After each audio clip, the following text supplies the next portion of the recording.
परिक्रमा करते समय ऐसा क्या ऐसी अनुभूति हुई आपको, ऐसे क्या अनुभव हुए कि जी? काफी सारे हैं, उसमें से एक है, ज्यादा अंदर जाने के लिए मन नहीं कर रहा था, इच्छा तो थी। एक आदमी उसी वक्त मेरे पास आ गया, नर्मदा हर कर दिया उसने, और वो बोला कि बाबा जी आपको नदी पार करनी है। मैंने कहा इसीलिए तो रुका हूँ, अभी सोच रहा हूँ, इतना बहाव है, इतना तेज है, मैं यहाँ से निकलूंगा कैसे। और मेरा वजन ऐसा है, इतना हेवी वेट, और ऊंची भी मेरी काफी, ऊंचाई भी काफी है। आप जो हनुमान जी को आपके घर से निकलते समय उनकी बहुत आपको अनुभूति आई है, उनकी वो कहाँ, मतलब उनका कुछ बारे में उनके बताएंगे वो? काफी सारी परेशानियां बिजनेस में आ गई थी मुझे। मैं ऐसे सब बाबा जी, बुआ जी, ज्योतिषी जो भी है करते फिर रहा था। एक टाइम ऐसा भी आया था कि मैं खुदकुशी करने की भी सोच रहा था, ऐसा भी टाइम आ गया। तो किसी एक बाबा जी ने मुझे, एक ज्योतिषी ने बता दिया कि आप हनुमान जी की पूजा कीजिए, आप हनुमान जी को पूजिए, तो वो आपके लिए खड़े रहेंगे। नर्मदे हर जुनून में आप सबका स्वागत है। आज हमारे साथ सांगली से जुड़ रहे हैं प्रशांत माने जी। उन्होंने अपनी परिक्रमा 90 डेज में पूरी की है, 90 दिनों में, और उनके इतने अनुभव है, उनका ये मानना है कि हर रोज मैया आपको 2 बार अनुभव देती है। तो उनके कुछ चुनिंदे अनुभव हम लोग आपके साथ शेयर करेंगे। उनके बारे में मैं आपको एक बात बताऊं तो वो मैया के लिए वो एक तरह से पूरे नास्तिक थे, और अब पूरी तरह से वो आस्तिक बन चुके हैं। तो उनकी जर्नी नास्तिक से आस्तिक तक की हम जान लेते हैं उन्हीं की जुबानी। नर्मदे हर। नर्मदे हर प्रशांत बाबा जी। नर्मदे हर, नर्मदे हर। जुनून में आपका स्वागत है। नर्मदे हर, थैंक यू बाबा जी। सबसे पहले तो मेरे को पता है कि आपने इतनी अच्छी पैदल परिक्रमा कर ली है, 90 डेज में की, 90 दिनों में कर ली है। तो ये जो आपकी परिक्रमा के पूरी जो आपकी हो गई परिक्रमा, उसके लिए जो आपका प्रेरणा स्रोत कौन, प्रेरणा किसने दी आपको? आपको कैसे ख्याल आया कि चलो नर्मदा परिक्रमा पे जाते हैं? ये थोड़ा सा मुझे इसके डीप में जाना पड़ेगा। हुआ ऐसा है कि एक तो मैं पहले आपको और आपके दर्शकों को बता दूं कि मैं भक्ति मार्ग का आदमी नहीं हूँ। अच्छा। मैं बिल्कुल भक्ति मार्ग में विश्वास नहीं रखता था। लेकिन मेरी माताजी जो है वो भक्तराज महाराज की शिष्या रही है। अच्छा। तो वो मोर टक्का आती जाती रहती थी, और उसको इस नर्मदा परिक्रमा के बारे में पूरा मालूम था, और उसको करनी थी पैदल परिक्रमा। लेकिन काफी सालों से वो हमारे पिताजी के बीमारी की वजह से जा नहीं पा रही थी, और पिताजी के गुजर जाने के बाद जब उसने तय किया कि मैं अभी पैदल परिक्रमा करूंगी, तो हम तीनों बच्चों ने उसको अपोज कर दिया कि अभी ये उम्र नहीं है आपकी। अच्छा। तो हम लोगों ने उसको ट्रैवल से परिक्रमा करने के लिए इजाजत दे दी, और उसने ट्रैवल से परिक्रमा की। और जब वो वापिस आई तो वो कोरोना चल रहा था, कोरोना की फर्स्ट फेज चल रही थी। अच्छा। उसी वक्त और वो आते ही बीमार पड़ गई। तो उसके बीमार होने के बाद मैं उसकी सेवा में लगा रहा। तो एक दिन मैं ऐसे ही नहा के निकला हुआ था स्नान गृह से, भगवान को नमस्कार किया, और उसके बाद हमारी माता जी को नमस्कार करने के लिए मैं बेडरूम में चला गया। उसको सलाइन लगाई हुई। अच्छा। तो वो उठ के बैठी और मैंने उसको नमस्कार कर दिया। तो मुझे याद है कि उस वक्त मंगलवार या शुक्रवार था। तो मैंने उसको एक ऐसे ही बोल दिया कि आज मुझे कुछ ऐसा आशीर्वाद दे कि पैसे की भरमार हो मेरे ऊपर। अच्छा। तो वो बोले कि वो पैसे की भरमार ये मैं नहीं जानती, लेकिन तू नर्मदा परिक्रमा कर। तो मैं एक सेकंड के लिए इतना हक्का बक्का रह गया कि मैं मांग कुछ और रहा था, और वो बोल कुछ और रही थी। लेकिन वो 1 या 2 सेकंड में मुझे ऐसा लगा कि मेरी माता जी ने अब तक मुझसे कुछ नहीं मांगा, ना तो पैसा, ना कार, ना बंगला, कुछ नहीं। ये पहली बार मुझे कुछ मांग रही है, करने के लिए बोल रही है। तो मुझे ये इसका जो मन में जो विचार है, और शायद हम लोगों ने इसको पैदल परिक्रमा नहीं करने दी, इसकी वजह से ये मुझे करने के लिए बोल रही है, ऐसा मुझे लगा। और ये पहली बार मुझसे मेरी माताजी कुछ मांग रही है, तो करने में क्या हर्ज क्या है। तो मैंने वो उसको बोल दिया कि ठीक है, अगर आपकी इच्छा है तो मैं नर्मदा परिक्रमा कर लेता। तो इस तरह से मेरा नर्मदा परिक्रमा करने का तय हुआ। वो नर्मदा परिक्रमा बिल्कुल मेरे ख्याल में उससे पहले बिल्कुल नहीं थी, और उसके बाद जब मैंने उसको हाँ बोल दिया, तब से मैंने शुरू कर दिया कि ये नर्मदा परिक्रमा क्या होती है, कैसे होती है, कहाँ से करनी पड़ती है, कहाँ से उठानी पड़ती है, तो कितने दिन लगते हैं, और किससे बात करे, किससे पूछे कि इसके बारे में कौन मुझे बताएगा। तो वो फिर ढूंढना शुरू हो गया कि इसको मिलते उसको मिलते। वंदना ताई परांजपे को फोन किया, प्रतिभा ताई को फोन किया, और ऐसे करके मेरा जाना तय हुआ। अरे सही है। मतलब आपने एक बहुत अच्छा लगा मुझे कि आपने ये सबसे पहले क्लियर कर दिया कि मैं इस आध्यात्मिक क्षेत्र का नहीं हूँ, है ना? बिल्कुल बिल्कुल नहीं है। ये बहुत अच्छा लगा। तो मुझको एक बात बताओ, मैं आपको एक बताऊं, जब मैंने आपको फोन लगाया था, जैसे कि आप बोल रहे कि मैं बिल्कुल नर्मदा में बिलीव नहीं करता था, या मेरे कोई अंतर्ज्ञान नहीं था कि मैं परिक्रमा करना, पर मेरे को याद है मैंने जब आपको फोन लगाया तो आपने हेलो नहीं बोला था, सबसे पहले नर्मदे हर बोला था।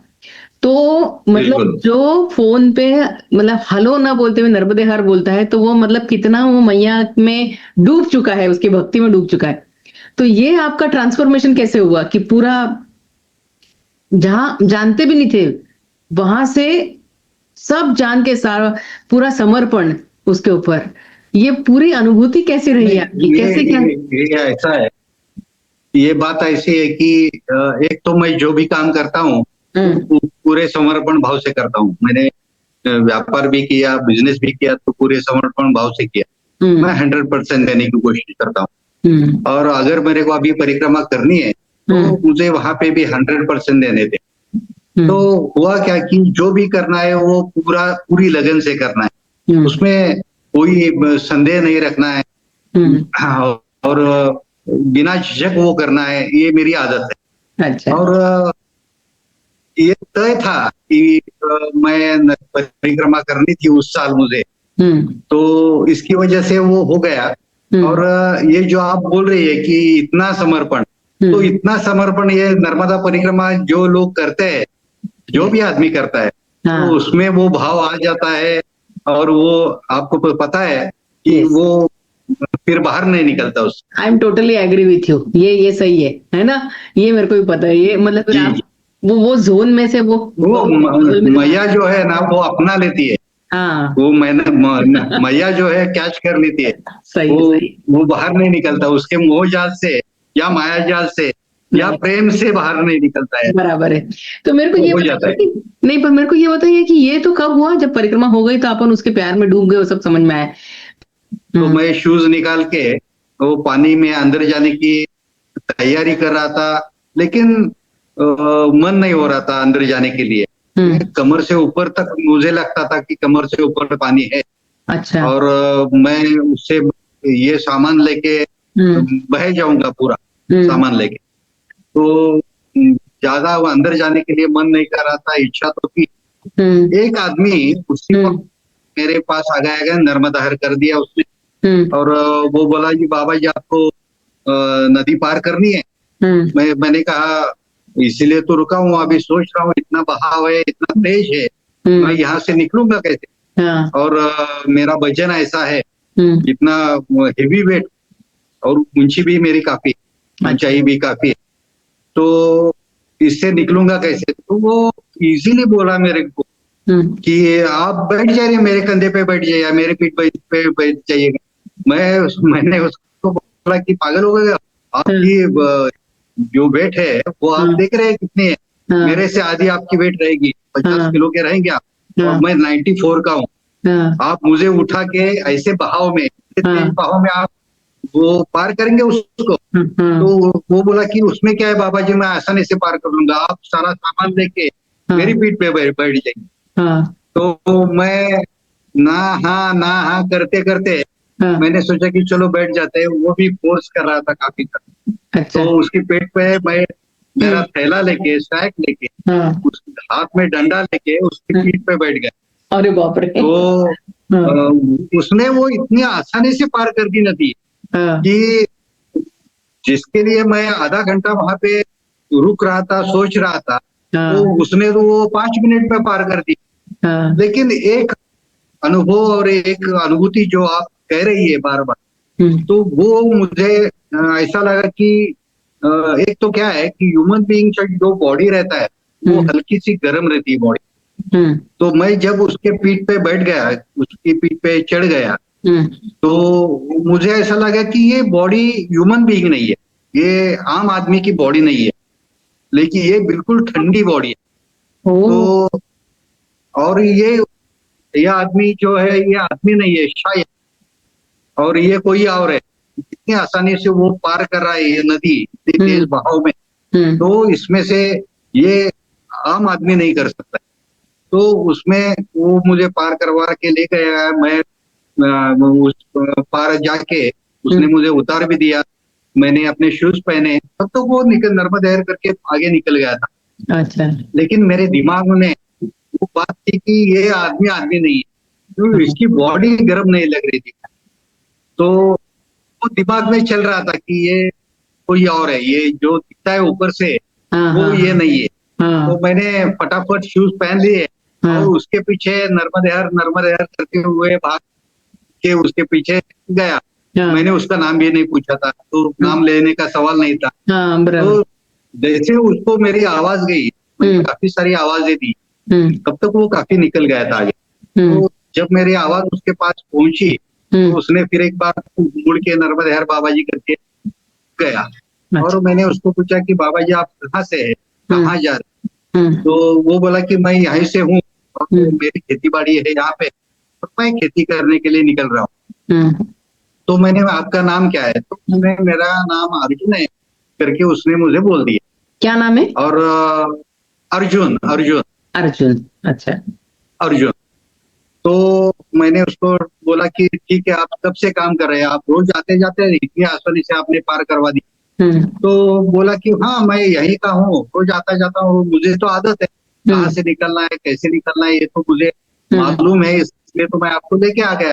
तो कोई दिक्कत नहीं बाबा जी, आप पहुंच तो गए ना, आप अभी यहाँ से सीधे निकल जाइए, मेरा स्थान आ गया, मेरा खेत आ गया। इसे बोल के वो इतनी फटाफट निकल गया, तो 5 मिनट में वो दिखना, मतलब गायब होना कहते हैं ना, तो उस तरह से वो गायब हो गए। तो ये एक मैं और काफी टाइम वो उसका, ये अर्जुन का ही सोच रहा था कि ये आदमी कैसा रहेगा, ये आदमी तो हो नहीं सकता, ऐसा काफी। और मुझे बिल्कुल ये आज भी मेरी अंतरात्मा कहती है कि वो आदमी नहीं था, वो नर्मदा मैया। तो ऐसे काफी सारे लगते हैं, ऊपर से लगते हैं कि अपने बॉडी के हिसाब से लगते हैं कि ये नर्मदा मैया होगी नहीं होगी, तो ह्यूमन बीइंग है लेकिन वो कोई और रहता है। ये ऐसे काफी सारे अनुभव है, अनुभूति है। आपको शायद दत्त महाराज के भी अनुभव हुए ना आपने कहीं? हाँ जी जी। हाँ जी। मैं जब निकला था सांगली से, तो ये हमारे यहाँ पे सांगली के बाजू में ही नरसोबावाड़ी करके, नृसिंहवाड़ी करके एक दत्त स्थान है। अच्छा। तो मैं वहां पे जाता आता रहता था, वहां पे संक्षिप्त गुरु चरित्र का पारायण भी पढ़ता हूँ मैं। और यहाँ पे सांगली में हमारा फेमस जो है गणेश मंदिर काफी फेमस है सांगली। अच्छा। और मेरा जो जहाँ जिसके ऊपर ये है, तो वो मारुति है। तो मारुति की मुझे काफी सारे अनुभव रहे इससे पहले। अच्छा। नर्मदा परिक्रमा से भी पहले मुझे मारुति के काफी सारे अनुभव है। और मैं एक जगह पे जाता हूँ, यहाँ पे हमारे यहाँ पे आमराई करके है। अच्छा। तो आमराई में मैं मारुति को जाता हूँ, वहां से मुझे अनुभूति मारुति की काफी सारी आई। अच्छा। तो नर्मदा परिक्रमा के निकलने से पहले मैं वाड़ी गया था। अच्छा। और वो दत्त मंदिर में दत्त महाराज को बोला था कि मैं नर्मदा परिक्रमा के लिए निकल रहा हूँ, आप मेरे साथ रहिए। और जैसे मैंने उनको भी बोला था, दत्त महाराज को भी बोला था कि मेरे साथ रहिए, वैसे ही मैंने सांगली के गणेश जी को भी बोला था कि आप मेरे साथ रहिए। और मेरे वाले हनुमान को, मेरे वाले मारुति को भी बोला था कि आप मेरे साथ रहेंगे और मेरे साथ आपको रहना है कर। उसके बाद मैं सांगली से निकला था। अच्छा। तो परिक्रमा करते वक्त एक समय ऐसा आया कि एक रात पहले जहाँ पे मैं ठहरा था, तो वहाँ पे काफी रात को काफी कोल्ले कुई होती, काफी कोल्ले को अभी हिंदी में क्या बोलते हैं मुझे पता नहीं, हाँ तो मराठी में कोल्हा बोलते हैं। सियार। तो कोल्हे कोई होती है, तो उन लोगों ने बोलता था यहाँ पे काफी सारे कोल्हे हैं। तो मैंने उनको बोला कि ये इतने चिल्लाते हैं, आपको डर नहीं लगता है? बोले, आदत सी हो गई। तो उनको ही रात को मैंने पूछ लिया कि अभी कल कैसा रहेगा, कैसा मुझे जाना है, रास्ता कैसा रहेगा, कैसे जाना है? तो उन्होंने बोला कि कुछ नहीं बाबा जी, आप सीधा चले जाइए, कोई दिक्कत नहीं है, रास्ता तो बिल्कुल ठीक ठाक है। और सुबह मैं निकल पड़ा, और थोड़ी देर के बाद मुझे पता चला कि ये जो रात को यहाँ के स्थानिक जो बता रहे हैं वो बिल्कुल ठीक नहीं। वो खेतों में से जाता हुआ गुजरता हुआ रास्ता बिल्कुल टेढ़ा मेढ़ा, वो उसमें इतनी मिट्टी फैली हुई है, और क्या बोलते हैं उसको, मड है, मतलब मराठी में चिकल बोलते हैं। तो इतने घुटने तक पैर अंदर जाते थे उसमें, और दूर दूर तक कोई आदमी का नामो निशान नहीं। नर्मदे हर कर दिए तो भी कोई सामने से रास्ता बताने के लिए नहीं था। मैं ठीक जा रहा हूँ नहीं जा रहा हूँ ये भी बताने के लिए कोई नहीं था। ऐसे काफी सारे प्रॉब्लम्स में लेके घूम रहा था, निकल रहा था, चल रहा था। काफी देर चलने के बाद भी मुझे कोई आदमी नहीं मिला, कोई आदमी की आवाज नहीं आ रही थी। तो काफी परेशान हो गया था, खुद के ऊपर भी चिल्ला रहा था कि आपको किसने बोला था ये ऐसी परिक्रमा करने के लिए? फिर ऐसी गलती करेगा परिक्रमा करने की? ऐसा होता है, अगर नहीं मालूम है तो आपको नहीं करनी चाहिए। बराबर। खुद को ही कोस रहा था मैं। लेकिन थोड़ी देर के बाद ऐसे हुआ कि मैं हर आधा घंटे में नर्मदे की आवाज दे रहा था। तो थोड़ी देर के बाद, मतलब 3-4 घंटे हो गए होंगे, सुबह से निकला था मैं, करीबन 11 बज गए होंगे शायद। अच्छा। तो 11 बजे मेरी नर्मदे हर सुन के एक सामने, मुझे तो लगता था कि कोल्हा आ गया है सामने। तो वो आके मेरे बिल्कुल काला, इतना काला कि टोटल ब्लैक था, और वो रास्ते में सामने आके मेरे रुक गया।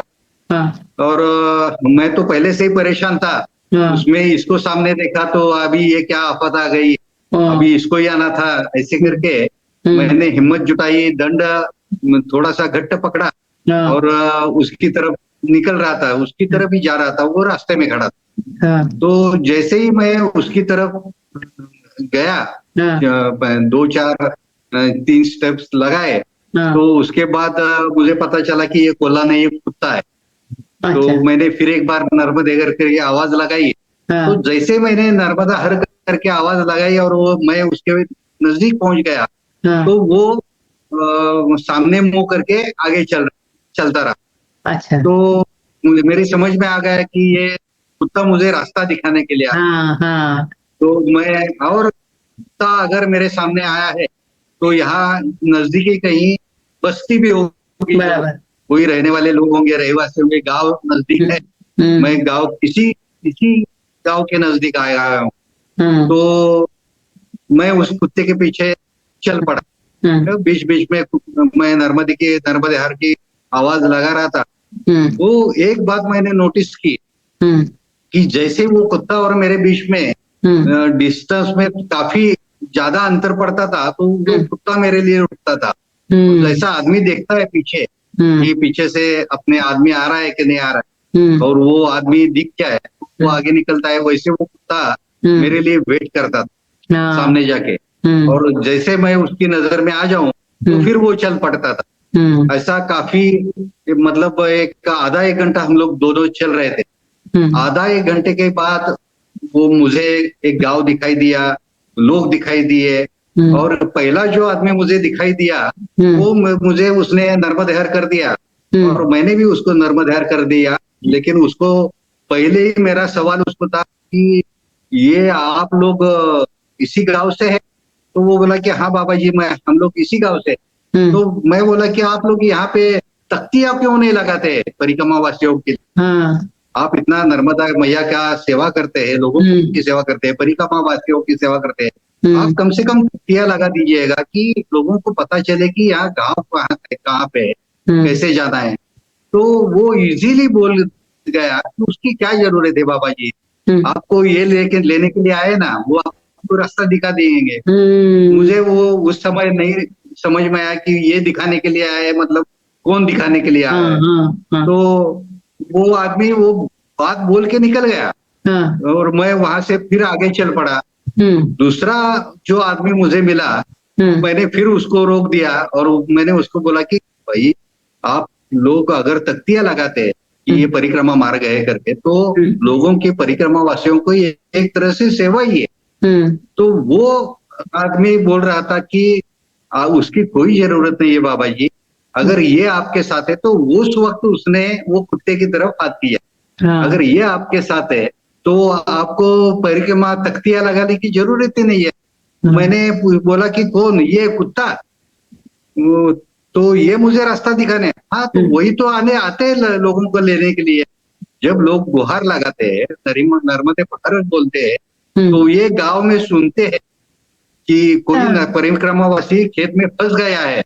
अच्छा। और उसको लेने के लिए ये गांव से निकलते हैं और वो परिक्रमावासियों को ढूंढ के निकाल के वो गांव में लेके आते हैं, ऐसा उसने मुझे बता दिया। मैं इतना हैरान हो गया, इतना परेशान कि ये कुत्ता ऐसा करता है। तो वो बोल रहे थे कि बाबा जी, ये यही तक नहीं, आपको अगले 2 गांव तक छोड़ने के लिए आएंगे। ये आपको 2 गांव तक आपका साथ नहीं छोड़ेंगे। ये ऐसे ही करते हैं हर परिक्रमावासी जो परेशान रहता है इसमें।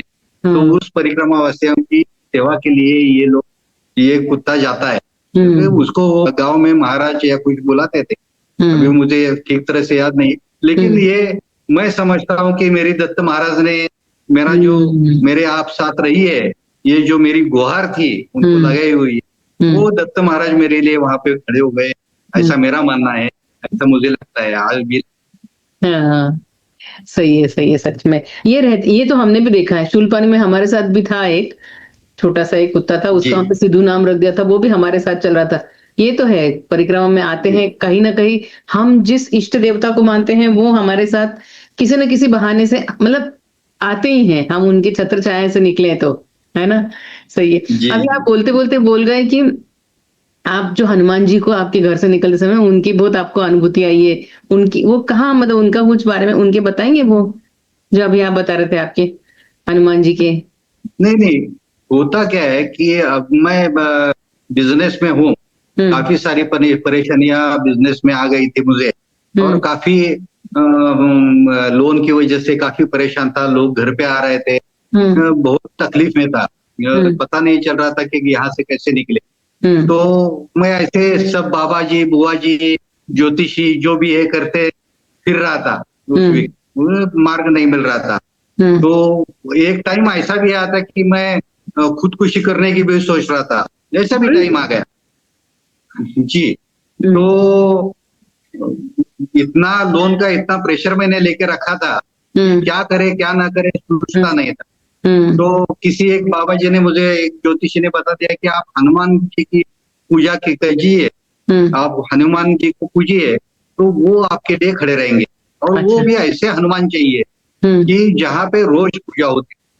तो मैं सांगली में ऐसी जगह ढूंढ रहा था, तभी जितने भी सांगली में हनुमान थे तो मैं वो सारे मंदिर में होके आया हूँ, तो उनकी पूजा करता था। लेकिन किसी से मुझे ये उम्मीद नहीं मिली कि मैं थोड़ा सा उभर पाऊं वहां पे। और एक उसमें एक ऐसा ये घटना ऐसी घटी कि मेरा एक पुराना वाला मित्र था, काफी सालों से हम लोग नहीं मिले थे, तो वो अचानक मुझे मिल गया। ये सब भगवान का जो है ना, इतना क्या बोलते हैं उसको, हम लोग उनका रचाया हुआ खेल भगवान है, के इच्छा के बगैर पत्ता भी नहीं हिलता है। सही है। तो वो बात मैंने इतनी अनुभव की है कि वो वही होता है, हमारा स्क्रिप्ट लिख के तैयार है, जन्म से लेके मरण तक हमारा स्क्रिप्ट तैयार है, रेडी है, बराबर है। लेकिन हम लोगों को पता नहीं रहता कि क्या है। और भगवान वही करता है जो हम लोगों के लिए उचित है, योग्य है। वो बिल्कुल सही समय पे आप कोई आदमी भेज देगा और वो आपको निकालेगा वहां से, ये मेरा अनुभव है। तो वैसे ही वो मेरा मित्र काफी सालों से जो नहीं मिला था, वो मेरा मित्र मिल गया। तो उसने पूछा कि क्या प्रॉब्लम क्या है, तो वो काफी दिनों से तक मेरे साथ रहा अच्छा। मतलब मेरे पास सुबह आता था, शाम तक मेरे साथ रहता था। तो दिन भर हम लोग बातें कर रहे थे, तो वो प्रॉब्लम सुनता था, ये वो सारे। तो कितना पैसा लगेगा प्रशांत, अभी यहाँ से तो इसमें से निकलने के लिए आपको कितना पैसा लगेगा? तो मैंने बोला कि 3 करोड़ तो लगेंगे। तो बोला 3 करोड़ ही लगेंगे ना आपको? तो अभी तुझे मालूम है उदय कुलकर्णी जो है अपने पास था, अपने साथ था, तो वो अभी उसको कुछ एक बड़ा काम उसका हो रहा है। तो मुझे मालूम है कि उसके पास अभी एक 10 करोड़ रुपए ऐसे आने वाले हैं कि उसको उसकी जरूरत नहीं है जल्दी। अच्छा। तो अगर तू उदय कुलकर्णी से बात करेगा तो वो तुझे 3 करोड़ रुपए आराम से दे देगा। तो मैंने बोला उसको कि बता मुझे उदय कुलकर्णी का नंबर दे, तो कहाँ पे मिलेगा, कैसे मिलेगा? तो वो बोला कि अभी उद्या आने वाले हम लोग अरे तुरे बात करते हैं, तो वो आने वाला है और मैं तुझसे मिलवा देता हूँ। लेकिन उसने नंबर भी दी दिया। मैंने उदय को फोन किया, तू कब आ रहा है, सांगली कब आ रहा है? तो मैं बोला कि 3-4 दिन में मैं सांगली में हूँ। ठीक है। तो 3-4 दिन के बाद मैंने उसको फोन किया, तो बोला कि मैं सांगली में आया हूँ, अभी मम्मी को लेके अस्पताल जा रहा हूँ। तो अस्पताल में होने के बाद मैं उससे मिलता हूँ, और वो मिल भी गया। तो मैंने उसको बताया कि मुझे पैसों की जरूरत है, और मुझे विश्वास ने बताया कि तेरे पास पैसा आने वाला है, 3 करोड़ रुपए मुझे चाहिए, उसमें से तू दे सकता है। तो वो बोला कि कोई दिक्कत नहीं है, 3 करोड़ ही चाहिए ना, मेरा पैसा अभी ट्रांसफर हो जाएगा, तो जैसे वो ट्रांसफर होता है मैं तुझे दे दूंगा। तो ये इतना आशादायक था कि मैं एकदम रिलैक्स हो गया। तो वो जो सारी बातें थी वो मेरे दिमाग से निकल गई। और ऐसे वो आज देता हूँ, कल देता हूँ, आज ट्रांसफर होता है पैसा, कल ट्रांसफर होता है पैसा, ऐसा करते करते वो कितना वक्त जा रहा था, लेकिन एक आशा जो पल्लवित होती है वो आशा पल्लवित हो गई थी। तो मेरे दिमाग से वो सुसाइड के जो विचार थे वो निकल रहे थे। और उसने एक दिन क्या किया कि मैं सांगली में आ गया हूँ, तो अभी आज मुझे काम कर, अमराई में हम लोग मिलते। देखिए कैसी कैसी घटनाएं होती है। तो उसने मुझे अमराई में बुलाया। मैं भी काफी सालों से अमराई नहीं गया था। बचपन में जब हम लोग स्कूल में थे, हमारा स्कूल अमराई के बाजू में ही लग के था, तो छुट्टी में हम लोग वहां अमराई में टहलने के लिए जाते थे, डब्बा खाने के लिए जाते थे। उसके बाद मैंने 84 से अमराई नहीं गया। तो फर्स्ट टाइम 84 के बाद 84 के बाद मैं पहली बार अमराई गया था। तो उसके बुलाने की वजह से, तो जो मैं अमराई गया तो उसमें जाते ही मुझे एंट्रेंस करते ही मुझे मारुति मंदिर दिखाई दिया। तो अभी मारुति का मंदिर था, काफी सारी मंदिर घूम लिए थे। अभी इस मंदिर में मैं जाके बैठा, तो थोड़ी देर हनुमान चालीसा पढ़ी, मारुति स्तोत्र हो गया, 5 मिनट बैठ के मैं जहाँ पे उदय बैठा था मेरा वेट करते हुए, तो उसके पास पहुंचा और मैंने उदय को एक बात बताई, उदय ये जो टेंशन था, ये जो प्रेशर था टेंशन वाला, तो मुझे कुछ यहाँ पे अमराई में आने के बाद मुझे कुछ ऐसे लग रहा है कि हल्का फुल्का लग रहा है, टेंशन फ्री लग रहा है। तो वो बोला कि रहा होगा, ये यहाँ का जो वातावरण है वो इतना बढ़िया है, ग्रीनरी है, हरे भरे पेड़ है, ऑक्सीजन की लेवल काफी है, उसकी वजह से तुमको ऐसा लगता होगा। तो मैंने बोला कि चलो ठीक है, ऐसा है अगर तो अच्छा लगता है। तो मैंने उसको बोला कि हम लोग कल भी अगर मिलते हैं तो इसी जगह मिलते हैं, यहाँ आके मुझे इस जगह पे आके मुझे अच्छा लगा। तो दूसरे दिन मैं फिर एक बार वामराई में चला गया, जाते वक्त तो उसी मारुति का नमस्कार किया, हनुमान चालीसा, मारुति स्तोत्र वो सब हो गए। और फिर उसके लिए उसको मिलने के लिए हम लोग जाते एक पकड़ी पे बैठते थे, बातें करते रहते थे। तो जैसे जैसे मैं वो अमराई में जाने लगा, तो मेरा जो प्रॉब्लम है वो, और टेंशन जो है, प्रॉब्लम नहीं, टेंशन जो है वो रिलीफ होने लगा, मुझे हल्का फुल्का महसूस होने लगा। और वो जो बात है, तो वो उदय कुलकर्णी जो मुझे 3 करोड़ देने वाला था, वो उसने मुझे वहां पे अमराई में लाके छोड़ दिया। और उस दिन से आज तक हम लोग अभी बात कर रहे हैं, आज तक उदय कुलकर्णी और मैं नहीं मिली। उसका काम ही यही था कि वो मुझे उस मारुति लेके जाने का था। तो वो मुझे वो हनुमान मंदिर तक लेके गया और उसने वो मंदिर दिखाया, यहाँ पे तुझे ध्यान करना है, यहाँ पे तुझे प्रार्थना करनी है, तेरा हल निकल जाएगा। उसके बाद मेरा प्रॉब्लम काफी सारे ऑटोमेटिकली सॉर्ट आउट हो गए, वो मारुति के वजह से, मारुति की प्रार्थना करने की वजह से। तो ये अनुभव है, मैं जो सुसाइड करने वाला सोचता था, सुसाइड करने की सोचता था, वो बंदा उसको छोड़ के फिर पॉजिटिव माइंड में आता है। ये हनुमान जी की देन है। तो इसलिए मैं वो हनुमान जी को काफी सारा मानता हूँ और उसको एक मैं मेरा इष्ट दैवत है, ऐसा सोचता हूँ। बराबर है। तो उदय जी ने आपको 3 करोड़ दिए नहीं दिए? मैं बता रहा हूँ ना, वो शायद वो इसीलिए, हाँ, वो इसीलिए आए थे कि आपको उस जोन में से बाहर निकाल पाए, बस।